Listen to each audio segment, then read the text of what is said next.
आफ्नो निजी स्वार्थ निजी महत्त्वाकांक्षा पुरा गर्ने आफ्ना गुटका मान्छेलाई चाहिँ बनाउने र त्यो सत्ता भयो भने तपाईँ चाहिँ जे पनि गर्न सकिन्छ।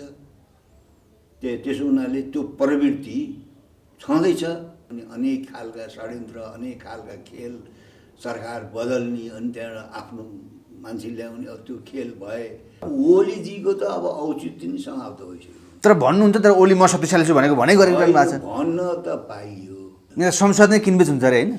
किन हुन्न भइहाल्छ। कसरी हुन्छ? पैसा दिने अनि उसले भनेको काम पैसा दिने भनेको कुरा मान्ने हो। तपाईँले त्यहाँ भित्र गएर बुझ्नु कति करोडौँ लाखौँमै बिक्री हुन्छ। अब त्यो खानेले दिनेले तपाईँ हामीलाई साझी राखेर कारोबार गर्छन् र भित्र। तर कारोबार चाहिँ गर्छन्। किन नगर्ने? त्यो किनबेच त भइहाल्छ नि। सांसदहरू किनबेच त कति भयो भन्नु न। पहिले यो संसदको लडाइँ नयाँ मान्छेहरू एक ठाउँ हुन्छ, अहिले यो लडाइँ 8 ठाउँमा हुन्छ। 8 ठाउँ षड्यन्त्र चलिरहेको छ। अब उहाँहरू भित्रको नेकपा भित्रको झगडा हुने, संसद चाहिँ त्यसको शिकार हुने। अब राजनीति गर्ने भनेको चाहिँ नेपालमा हाम्रो जस्तो गरिब देशमा चाहिँ जनताको राष्ट्रको सेवा होइन। राजनीतिको नाममा तपाईँ चाहिँ निजी महत्त्वाकांक्षा पुरा गर्ने हो। सबै नेताको त्यही छ। उठाउने प्राय भन्नु, सबै त नभनौँ, प्राय तपाईँ चाहिँ राष्ट्र र जनतालाई केन्द्रमा राखेर राजनीति गर्ने होइन। नियम नमानेपछि, कानुन नमानेपछि, परम्परा नमानेपछि, पद्धति नमानेपछि त त्यो उल अनि चराको बाटामा गुण भन्छन् नि। कारबाही कसले गर्ने त खै? होइन, कारबाही त अब इतिहासले गर्छ नि, अरू कसैले नगर्ने व्यवहारले गराउँछ। अब पहिलेका शासकहरूले अजम्बरीको बुटी खाएजी गर्थे। अब जुन बेला हुन्छ त्यस्तिर मान्छेले के सोध्छ भने यस्तो कहिले भएको थिएन भन्ने सोध्छ। मेरो आमाले भन्नुहुन्थ्यो कि जब रुवा लाग्छ पुसमा हरेक साल पोहोर जस्तो सजिलो छैन यसपालिको रुवा, धेरै कडा छ माइला भन्नुहुन्थ्यो कि। यसले गर्दाखेरि देश चाहिँ विदेशी शक्तिहरूले पूर्ण रूपले आफ्ना एजेन्डा कार्यान्वयन गर्ने आफ्ना एजेन्टहरूलाई यहाँ ल्याउँछन् सत्ता। आउन जान फ्री, खान फ्री भएपछि माथि आउनु न, त्यहाँ फ्रीमै आउनु पाइयो। फ्रीमा आउन, फ्रीमा जान, फ्रीमा खान। त्यो बुडोल नदेखाएर त तीर्थयात्रै भयो नि। त्यो कसले बेहोर त्यो कसको ढाड भाँच्यो भन्नु, त्यो पैसा त्यही आउनेको पनि ढाड भाँचिन्छ। स्वर त छैन नि मान्छेले, फ्री सरकारले दियो। संहिता चाहिँ खारेजै गर्नु छ भन्नुहुन्छ तपाईँहरू होइन? खारेज गर्नुको विकल्प के छ त? 8वटा पार्लियामेन्टमा भएको छ त अहिले त झगडा। अविश्वास प्रस्ताव ल्याउने, एउटाले अर्कालाई फाल्ने, अनि चाहिँ जोसँग पैसा छ उसले किन्ने। खसी बोका, दसैँ तिहार खसी बोका सांसद किनबेच। कसका साथमा चाहिँ बढी चाहिँ सांसद छन् झुक्याउन सक्छ। त्यो हामीले चाहिँ खसी किन्ने बेला उचाल्छौँ कति छ योसँग मासु।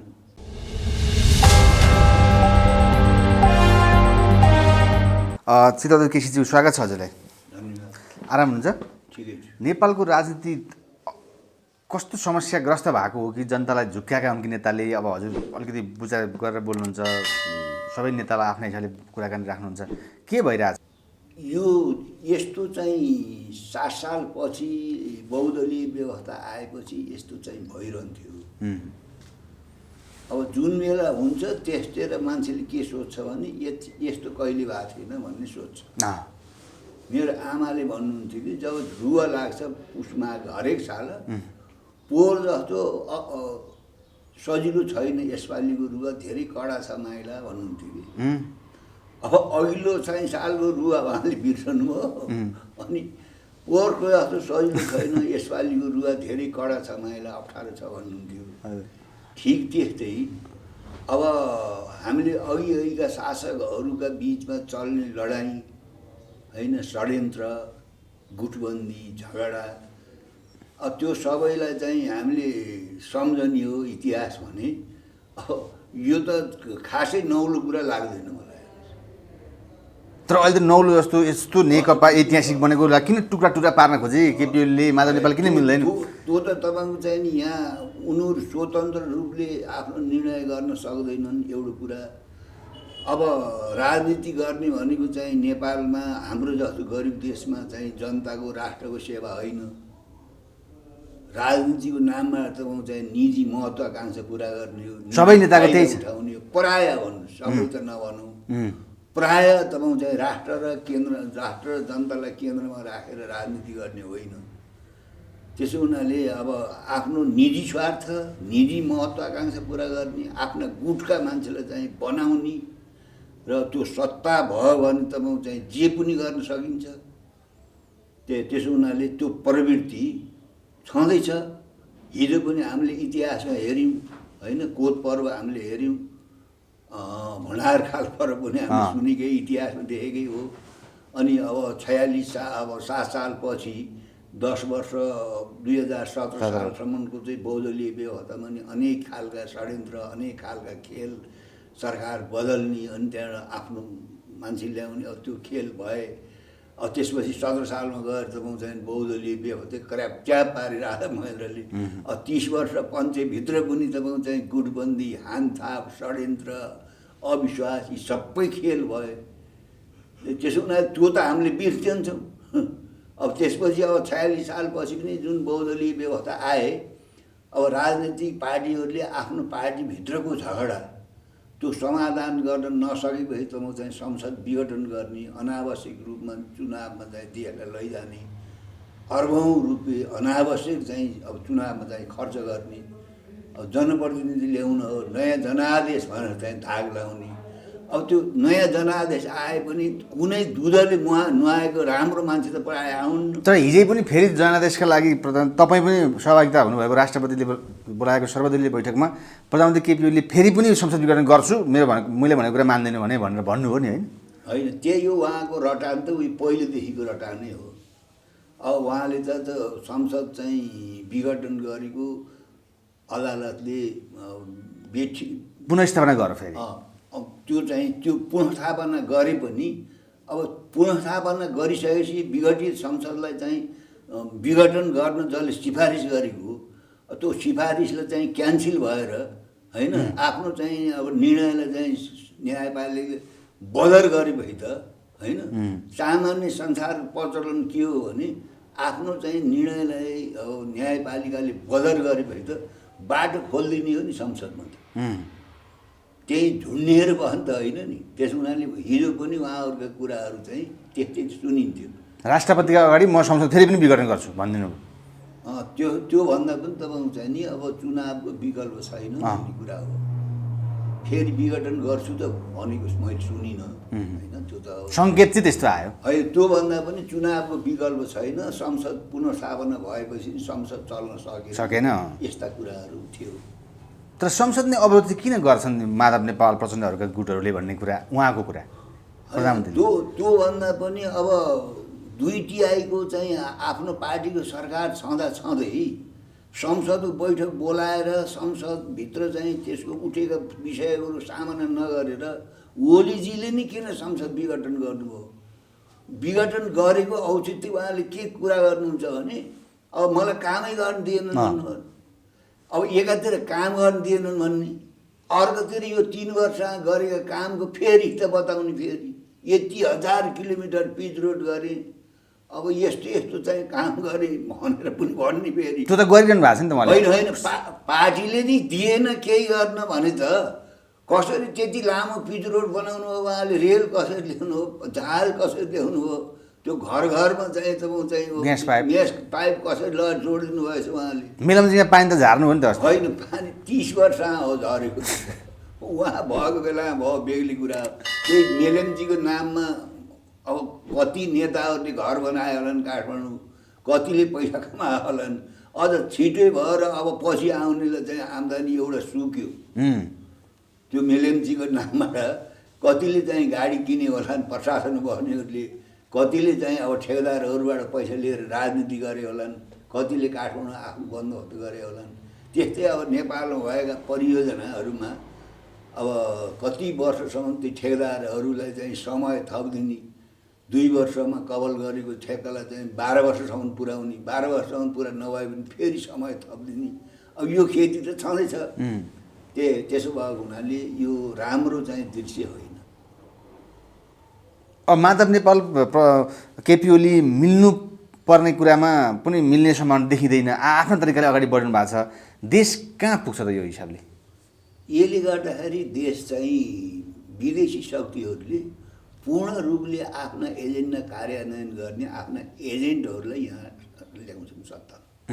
माधव नेपालले मिल्दा राम्रो होइन अहिले केपी ओलीसँग? राम्रो। किन मिल्न चाहनुहुन्न उहाँहरू?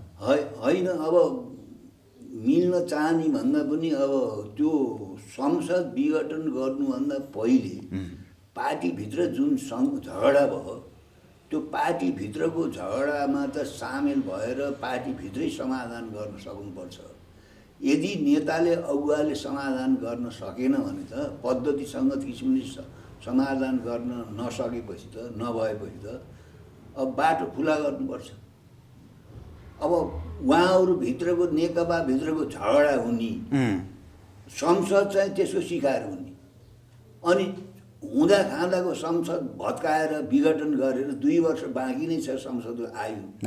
संविधानमा व्यवस्थै नभएको कुरालाई चाहिँ नि वास्तै नगरिकन पार्टीभित्र पनि कुनै राय सल्लाह छलफल नगरिकन संसद विघटन गर्यो। संसद विघटन गरेपछि चाहिँ सर्वोच्चले पनि त्यसै बिउताइदिएको होइन, खुदै सर्वोच्चका चाहिँ पूर्व प्रधान न्यायाधीशहरू, नागरिक समाजहरू। तर सेटिङमा यो भयो भन्छ नि केपी ओलीदाखेरि?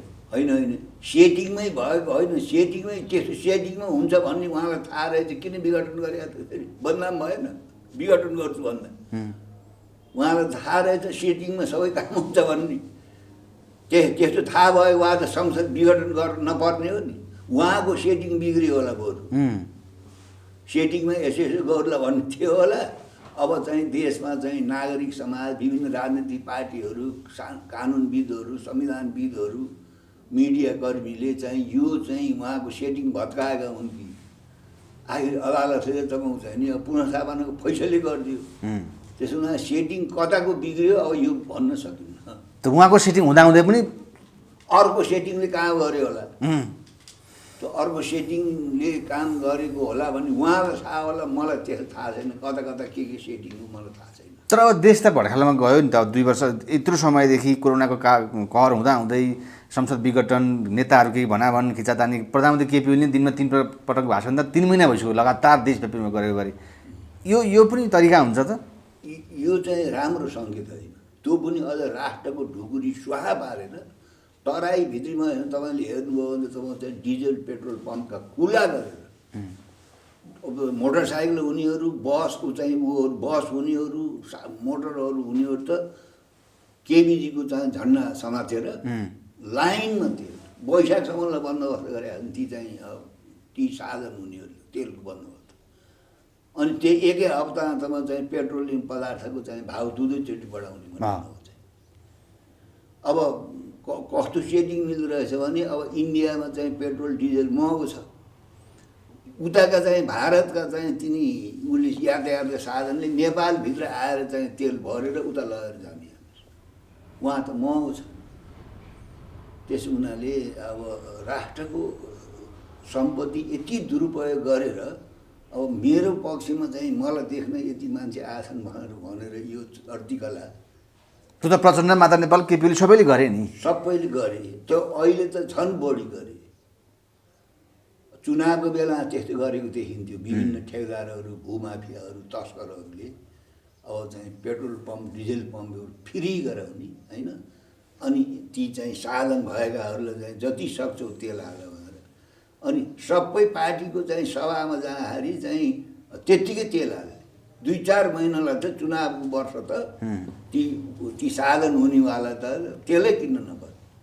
आखिर नेपाली जनताको पसिना हो त्यो त, नेपाली जनताले बोक्ने भार हो त्यो चाहिँ। यहाँ त एउटा थोप्रो तेल त उत्पादन हुन्, डिजल पेट्रोल त हेर्नु। यस्तो राष्ट्रको यति सम्पत्ति दुरुपयोग गरेर मान्छे जम्मा गरेर लाएर कञ्चनपुरदेखि अब चाहिँ बुटोलसम्म आउँदाखेरि चाहिँ गाडी भाडा फ्री, खाना फ्री, आउन जान फ्री। अनि भन्ने के कसका पक्षमा रहेछन् मान्छे, हेर तस्बिर भनेर भन्ने फेरि बराबर भनिहालेन। अब चाहिँ अब कञ्चनपुरबाट अब बुटोल आउन जान फ्री, खाना फ्री भएपछि मान्छे आउनु न त्यहाँ। फ्रीमै आउनु पाइयो। फ्रीमा आउन, फ्रीमा जान, फ्रीमा खान।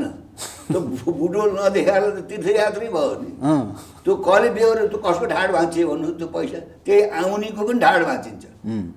स्वर त छैन नि मान्छेले, फ्री सरकारले दियो। कोही सत्तामा बस्नेहरूको छ पेट्रोल पम्प निजी र त्यसरी बाँड्छन् त्यहाँ। त्यो सबै नेपाली जनता माथिको कर त्यो हो नि, भार थपेर। त्यसो भए हिजो राष्ट्रपतिले आह्वान गरेको सर्वदलीय बैठकको उद्देश्य अनुसारको काम भयो भएन, अथवा के उद्देश्यमा गरिएको रहेछ त? हजुरले त्यहाँ चुनाव गरेर बुझ्नु भएन? पहिलो कुरा त त्यहाँ एउटा कारण त अब राष्ट्र प्रमुख विदेश जाने बेलामा, सरकार प्रमुख विदेश जाने बेलामा सर्वदलीय बैठक बोलाउने, चिया पानी खुवाउने चलन छ, यो प्रचलन हो, नयाँ कुरा केही होइन। त्यही सिलसिला बोलाएको हो भन्न ठान्छु मैले। अब त्यही बेला चाहिँ नि आफ्ना चाहिँ पहिलेदेखिका जुन एजेन्डा हुन् नि, अब संसद चल्दैन, नयाँ आदेशको लागि चाहिँ निर्वाचनमा जानुपर्छ भन्ने कुरा उहाँहरूको त्यही थियो, राष्ट्र प्रमुखको सरकार प्रमुखको। अनि त्यो हामीले भन्यौँ यस्तो सर्वदलीय बैठक त चाहिँ संविधान त्यो संसद विघटन गर्नुभन्दा पहिले बोलाउनु पर्छ नि, कति राम्रो हुन्थ्यो, चिया खाँदै कुरा गर्दै हुन्थ्यो। संसद विघटन हुन्छ कि हुन्न भने हामीले सल्लाह दिन्थ्यौँ त्यति। अहिले त जम्मै सत्यनाश पारिस भइसकेपछि तपाईँले चिया खानु बोलाउनु भयो भने म त अलिक छुटुमुटु मान्छे। मैले त्यही भने तपाईँहरूकै कारणले, राष्ट्र प्रमुख सरकार प्रमुखको कारणले मुलुकको यो हालत भएको, अहिलेको हालत तपाईँहरू जिम्मेवारी हुनुहुन्छ अरे। यहाँ त प्रधानमन्त्री जति भन्दा पनि नसकेर राष्ट्रपतिलाई आडमा राखेर अरू पक्षलाई फर्काउन खोजेको भन्ने। संवैधानिक राष्ट्रपति चाहिँ जे पाइ बोल्न पाइन्छ। प्रधानमन्त्रीले गरेको कामको तपाईँ चाहिँ नि अब सपोर्ट गरेर त्यसलाई बल पुऱ्याउने गरी बोल्न पाइन्छ। राष्ट्रपति त सबै सत्ता पक्ष प्रतिपक्ष सबै पत्र सबैको होला नि त राष्ट्रपति। कोही व्यक्तिको चाहिँ पक्षमा वकालत गर्न मिल्छ मिल्दैन, त्यो त गलत हो। तर प्रधानमन्त्रीले भनेको कुरा उहाँले त साइन गरेर सबै कुरा गर्दै जानुभएको छ। त्यो त हामीले भनिहाल्यौँ नि, हामीले मुखन्जर नि भन्यौँ नि। कार्यकारिणीले यदि सिफारिस गर्छ भने त्यो ठिक हो कि बेठिक हो भनेर चाहिँ संविधानविद, कानुनविद होइन, विपक्षी राजनेताहरू अब जो सत्ता बाहिर छन् उनीहरूले पनि चाहिँ सल्लाह लिन सकिन्छ, सोध्न सकिन्छ। त्यो फेरि पुनर्विचार गर्न चाहिँ पठाउन सकिन्छ आएको विधेयकलाई। आउने बित्तिकै देयर तुरुन्तै अब त्यो सही गर्न त्यसै गर्न मिल्छ। कहीँ संसारमा त्यस्तो छ अन्त यहाँ चाहिँ भन्ने कुरा त गरे। जस्तै हिजो प्रचण्ड लगायत सबै मान्छे त्यहाँ जाँदाखेरि माधव र झलना चाहिँ गएन भन्ने कुरा एकदम समाचार भयो। होइन, त्यो त अब एमाले भित्रको अन्तर्विरोध चरम चुलीमा गएको छ नि। एउटाले अर्कालाई कारवाही गर्ने अनि त्यो झगडा हो। त्यो झगडाको कारणले सायद उहाँहरू जानु भएन। त्यही जस्तै अब के हुनु, 2 वर्षमा प्रधानमन्त्री केपी ओली नै हुनुपर्छ भन्ने लाग्छ कि हजुरले राजीनामा दिनुहुन्छ भन्ने लाग्छ कि के लाग्छ त? अब ओलीजीको त अब औचित्य नै समाप्त भइसक्यो। तर भन्नुहुन्छ तर ओली म शक्तिशाली छु भनेको गरिरहनु भएको छ। भन्न त पाइयो, उहाँले छोड्ने कुरो पनि गर्नु भएको छैन। भन्न त पाइयो, अब छोड्ने चाहिँ समय आउँछ, अब राख्दैन सायद। खालि केही आफ्नो वरिपरिका 2-4 जना मान्छे भएर अझै पनि उहाँले आफ्ना आफ्ना मान्छेलाई पदमा नियुक्ति गरिरहनु भएको छ। त्यो असंवैधानिक काम भयो नि त। संसद विघटन गरिसकेपछि अर्को चुनावै घोषणा गरेपछि त प्रधानमन्त्री काम तलाक भइसकेपछि त दीर्घकालीन असर पर्ने त कुनै नियुक्ति सरुवा बढुवा केही गर्न पाइन्छ। तर गरिरहनु भएको छ उहाँले। है त्यो त त्यो जब नियम नमानेपछि, कानुन नमानेपछि, परम्परा नमानेपछि, पद्धति नमानेपछि त त्यो उल अनि चराको बाटा गुण भन्छन् नि, त्यो गलत तरिका हो। त्यो त्यस्तो तरिकाले चाहिँ काम चल्दैन। दुनियाँले देखिरहेछन् नि, काम तलाउ सरकार भइसकेपछि भट्टाभट चाहिँ नयाँ भर्ना गर्न मिल्छ। भट्टाभट नयाँ आयोजनाहरूलाई त स्वीकृति दिँदै जानु मिल्छ। दीर्घकालीन असर पर्ने चाहिँ योजनाहरूलाई त्यो गर्नै मिल्दैन। जसले चाहिँ अब परम्परा मान्दैन, पद्धति मान्दैन, नियम मान्दैन, उसको लागि त के कुरा गरेर मुख देखाउनु बेकार। प्रधानमन्त्री आफैले यस्ता काम गर्न पाइने रहेछ त? पाइँदैन। त्यो त कारवाही कसले गर्ने त? खै होइन, कारवाही त अब इतिहासले गर्छ नि, अरू कसैले नगरे व्यवहारले गराउँछ। अब पहिलेका शासकहरूले अजम्मरीको बुटी खाएजी गर्थे, संसद विघटन गरे हामीलाई छुनी को भन्थे। मानव जातिको इतिहासको धेरै शासकहरू गए त त्यस्तो घमण्ड गर्ने, उत्पाद गर्ने, शक्तिको प्रदर्शन गर्ने, अहङ्कार प्रदर्शन गर्ने धेरै शासकहरू त गए त। त्यसो जस्तै नेकपा एक हुँदाखेरि प्रचण्ड र ओली हात मिलाएर हामी अब ऐतिहासिक कहिले पनि नछुट्ने भनेका मान्छे अहिले प्रचण्ड एक ठाउँ, कहाँ पुगे थाहा छैन। अब के हुन्छ यो भविष्य? तपाईँले पहिले के भन्नुभएको छ नि यस्तो विषयमा? होइन, यो त अब उनीहरू मिलेकोमा नै हाम्रो चाहिँ नि स्वागत गरेको थियो। उनीहरूले मिलेर चाहिँ चुनाव जितेकैमा हाम्रो स्वागत थियो र 5वटा वर्ष चाहिँ तिमीहरूले चाहिँ शासन गर्नुपर्छ। जति अस्थिरता अराजकता यस्तो हुनु भएन। अस्थिर सरकारलाई विदेशी शक्ति केन्द्रहरूले असाध्यै खेलाएर आफ्ना एजेन्डाहरू बोकाउँछ, कार्यान्वयन गराउँछ। त्यसो हुनाले नेपाली जनताको पनि चाहना हो 5वटा वर्षलाई तपाईँहरूले निर्वाध रूपमा शासन गर्नुहोस्, मुलुकलाई चाहिँ सुशासन दिनुहोस् भन्यो। सुशासन त दिन सकिँदैन।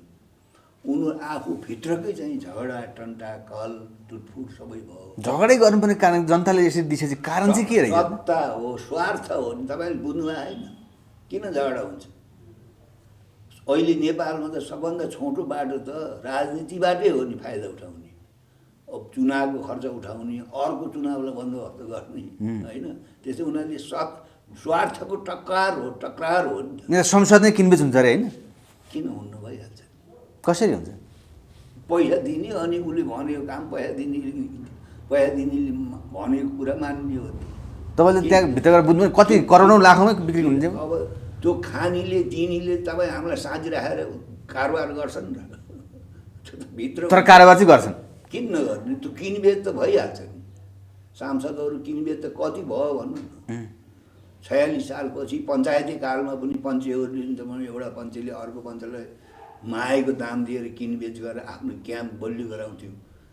तपाईँ चाहिँ लोकेन्द्र बहादुर चन्द र सूर्यबहादुर बिचको कत्रो टक्कर भयो। पशुपुस चाहिँ तपाईँ चाहिँ सूर्यबहादुर बिचमा 2टा ग्रुप थिए। ती किनबेच चाहिँ भइरहन्थ्यो। त्यहाँ पनि सांसदहरू अविश्वास प्रस्ताव दर्ता पनि हुन्थ्यो पञ्चायत कालमा पनि। धेरै कुराहरू हुन्छ नि। सत्ताको यो पार्लियामेन्ट्री खेल त यही खेल हो। जस्तै प्रधानमन्त्रीले अब राजीनामाको कुरामा कि त विश्वासको अल्पमतमा परेका व्यक्ति विश्वासको मत लिन सक्नु पर्यो, नभए राजीनामा भन्ने कुरा अब यही कुरा अगाडि बढ्छ। अझ राष्ट्रिय जनमोर्चाले पनि के रूपमा लिएको छ अथवा के हुनुपर्छ? होइन, अब राष्ट्रिय जनमोर्चाको त अब अहिले पनि भर्खर यिनीहरू मिलेर जाने, नभए पनि सहकार्य गरेर कार्यगत एकता गरेर पनि अब वामपन्थीहरूकै सरकार बन्नुपर्छ भन्ने नै हाम्रो त अहिले पनि सुझाव। किनभने यो अस्थिरता यो अराजकता देखेर अब देशभित्र त अब कैयौँ त्यस खालका तत्त्वहरू हुन्छन् जसले यो मौकाको फाइदा उठाएर बाह्य शक्तिको काम। नेकपाकै कोही व्यक्ति प्रधानमन्त्री हुनुहोस् भन्ने चाहना हजुरको? नेकपाकै कोही व्यक्ति प्रधानमन्त्री होस् त्यो राम्रो हुन्छ नि। अझै पनि प्रचण्ड अथवा होइन, त्यो त को हुने भन्ने कुरा उनीहरूले विचार गर्ने कुरा हो, हामीले टिको लगाउने कुरा होइन।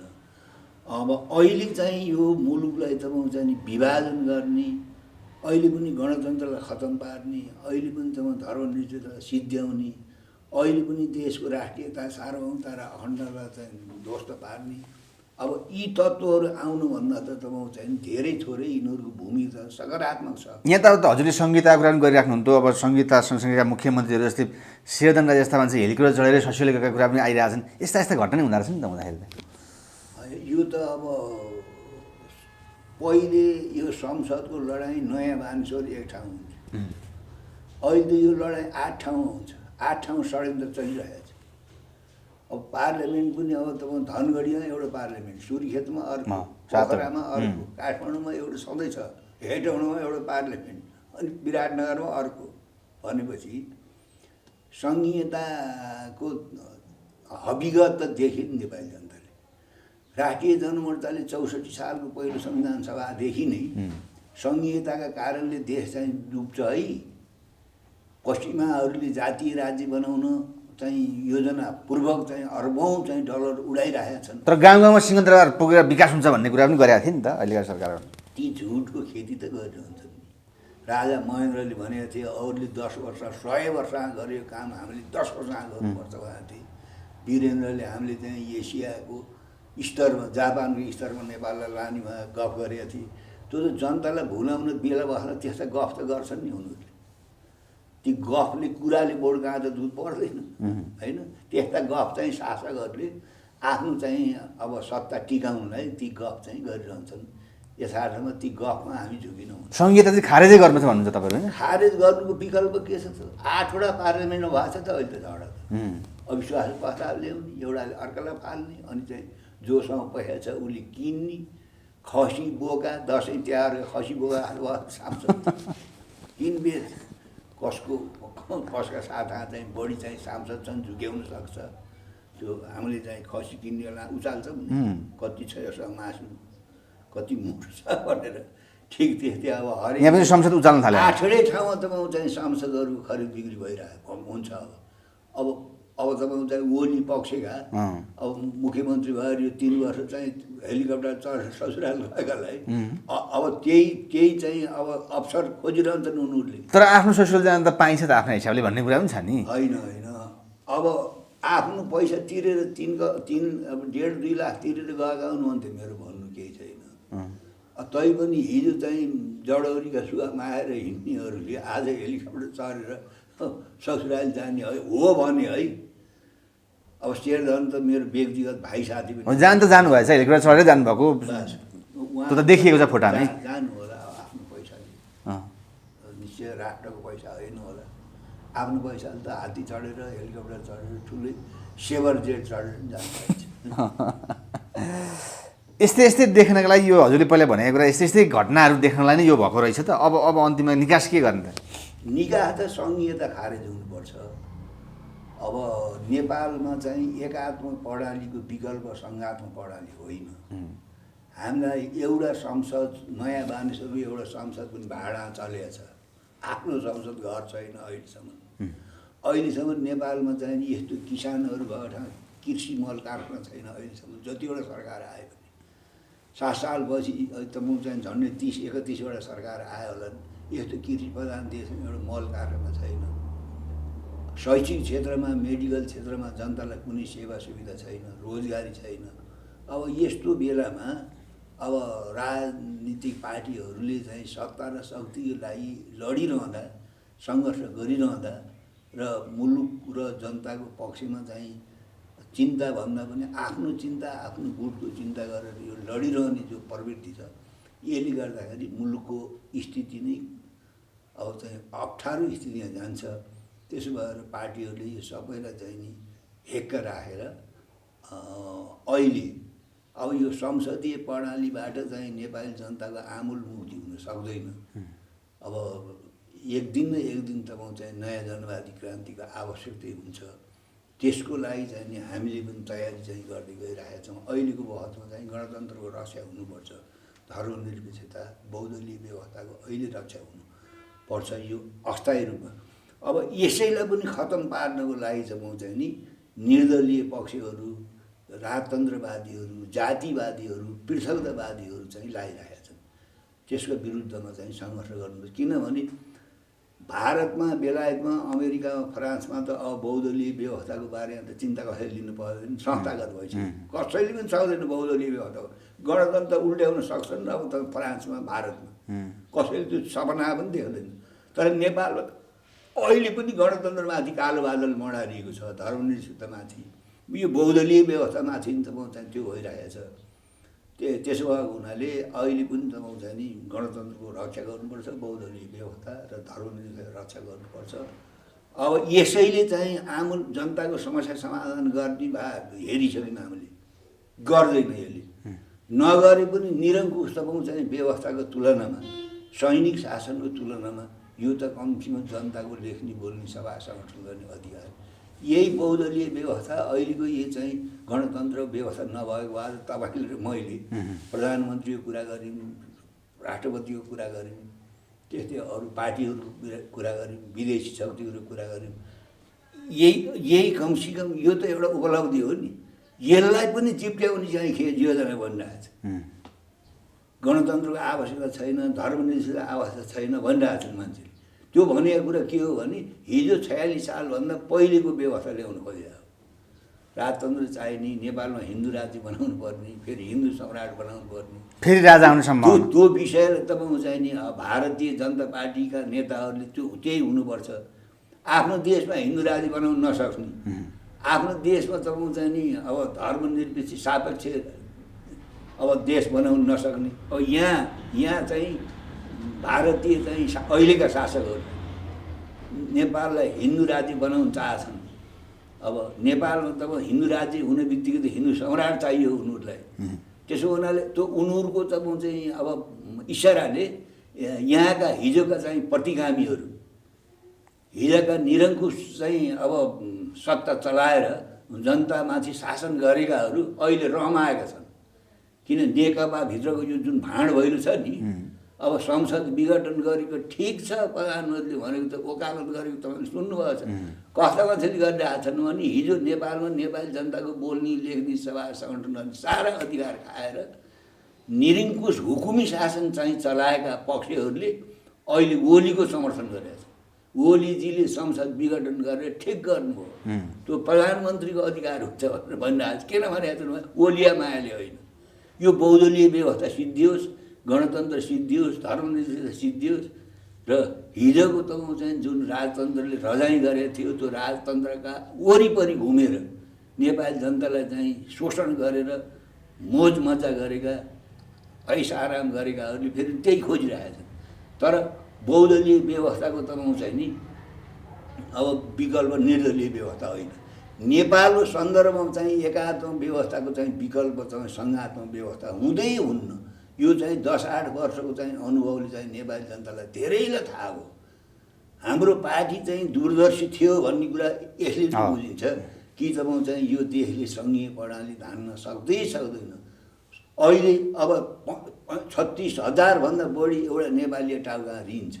विदेशीहरूले पैसा साबट दिएर यहाँ सङ्घीयता पाल्ने अरे 885 जना सांसद पाल्न बस्ने हामी गरिब देशका मान्छेले पार्लिमेन्ट चलाउनु पर्ने 8वटा ठाउँको मन्त्रीमण्डल, अनि 8वटा ठाउँमा अनि प्रदेश प्रमुखहरू, अनि त्यति मात्रै होइन अझै त म चाहिँ जातीय प्रदेश बनाउने पो आइरहेको छ त। अब त्यसो भएको हुनाले सङ्घीय प्रणालीबाट नेपालको चाहिँ नि समृद्धि हुन्न। नेपाली जनताले यो सेतो हात्ती पाल्नै सक्दैन भनेर हामीले उति बेलै भनेको र अहिले पनि धेरै नेपालीलाई चाहिँ यो महसुस गर्छ। हस्, थ्याङ्क यू समयको लागि। धन्यवाद।